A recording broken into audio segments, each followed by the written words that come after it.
Welcome to Through Eternity Walks. I'm your host, Rob, and on this episode of Destinations, we are in Tivoli, which is in the outskirts of Rome, a place that is famous both in the ancient world and even the Renaissance, even up to today. But what we're really going to see is how it was an architectural playground for the emperors and a cardinal from the Renaissance.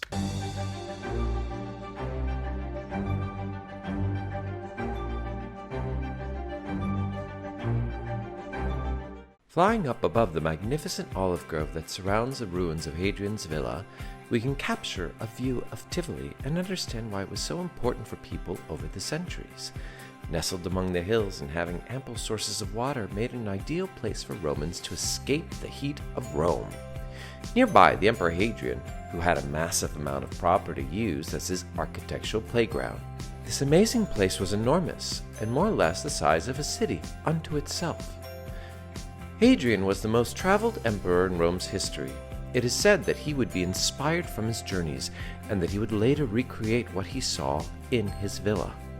The villa was designed to have many places for meals and an enormous staff of slaves and servants to support the elite that would accompany the emperor. Hadrian works with classical shapes of Roman designs like columns, arches, and architraves, but places them all in a completely different context.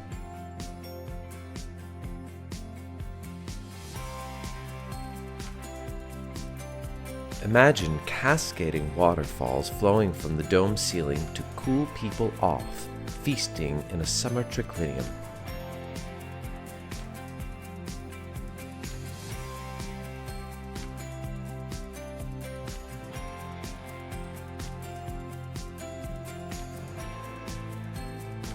Truly a mini metropolis with warehouses, food, 3 different bath complexes, artificial fishing ponds, and palaces.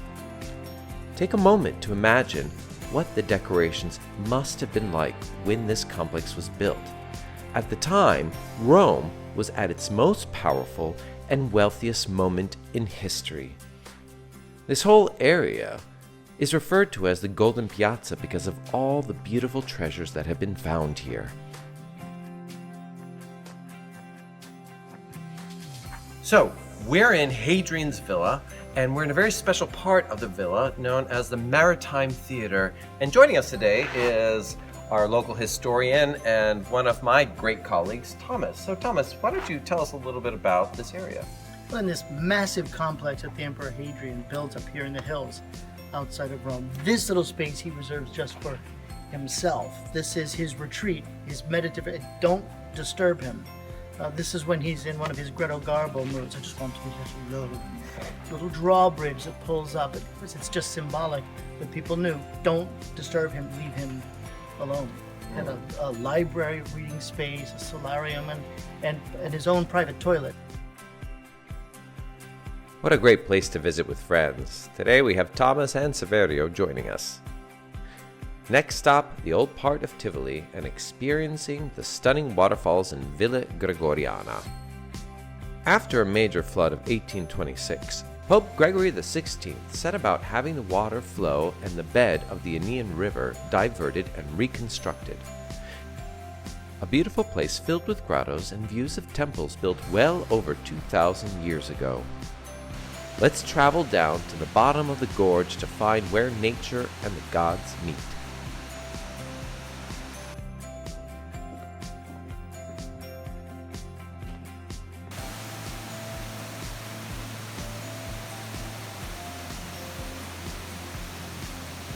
And now we have arrived to the caves of Neptune and the Sirens. We shall soon see where much of the water and its strength is used for something quite spectacular.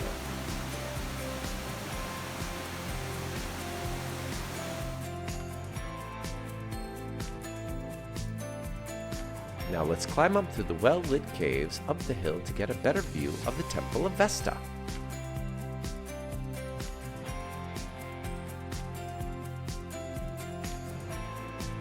A quick walk through the town of Tivoli and ta-da!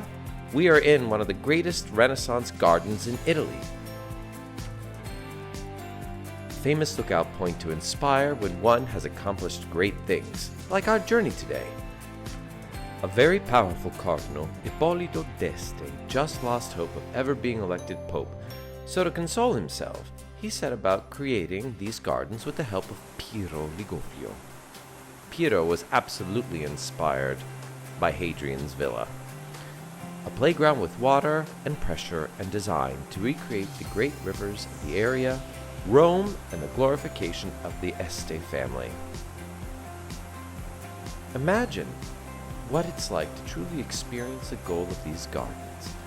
The sensation and sound of the water, the cool, refreshing air, some of the most spectacular views ever. Did you pay close attention and catch the shot of the rainbow in the last shot? All of this is thanks mostly to the waters from the Aegean River. This place is so stunningly beautiful, it will stay with you for the rest of your life.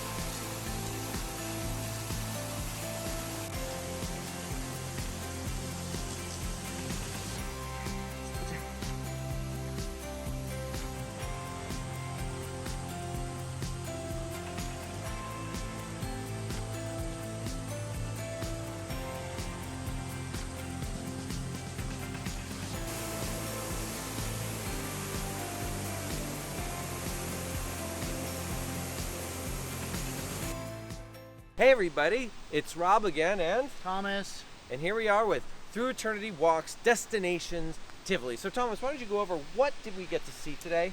We were out at Villa Adriana, that's the Emperor Hadrian's sort of Versailles before the word. And at Villa Gregoriana, this fantastic, part natural, part man intervening to create spectacular waterfalls. A great workout. Yep. I don't need to go to the gym ever. Because No. I don't anyway. And here we are at Villa d'Este, one of Europe's best known Renaissance villas, and frankly the model for so many that followed, with spectacular Bernini theatricality behind us. Well, thanks. It was great spending the day with you, Thomas. And thanks to Through Eternity Tours. Now, if you guys are really interested in going to see some of these places in Tivoli, click the link below and go to the website. And make sure to subscribe to our YouTube channel because we have videos coming out all the time. Thanks so much. Ciao.